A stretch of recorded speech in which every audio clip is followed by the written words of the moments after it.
Hi, good evening. இதோ உங்களுக்குலாம் ஒன்று சொல்லட்டுமா? என்னோடய ஃபோன் வந்து ஹேங் ஆகிடுச்சு. நிறைய ப்ராப்ளம் வந்துடுச்சு. அதனால் இப்போ தான் சரி பண்ணேன். அதனால் திரும்பவும் உங்களை தொந்தரவு பண்ண வந்துட்டேன். ஓகேவா? மறக்காமல் லைக் போடுங்க, சப்ஸ்கிரைப் பண்ணுங்கள், கமெண்ட் போடுங்க. ஓகேவா? இதோ நானும் புதுசாக ஏதாவது யோசித்து புதுசாக வரலான்னு பார்த்தா ஒரு கண்டென்ட்டுமே கிடைக்க மாட்டேங்குது. சமையல் எல்லாருமே போடுறாங்க. வேறு ஏதாவது யோசிக்கணும்னு நினைக்கிறேன், யோசிக்க முடியல. மூளை இருந்தால் தானேன்றீங்களா?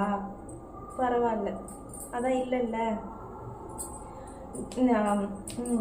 என்னோட சேனல் சப்போர்ட் பண்ணுங்க. ஓகேவா? ஹார்ன் சத்தம் கேட்குது, வீட்டுக்காக வந்துட்டாருன்னு நினைக்கிறேன். அதுக்கப்புறம் வந்து என்னமோ சொல்லணும்னு நினச்சேன், மறந்துட்டேன். அடுத்த வீடியோவில் போட்டு விட்டு. ஓகேங்களா? பாய்.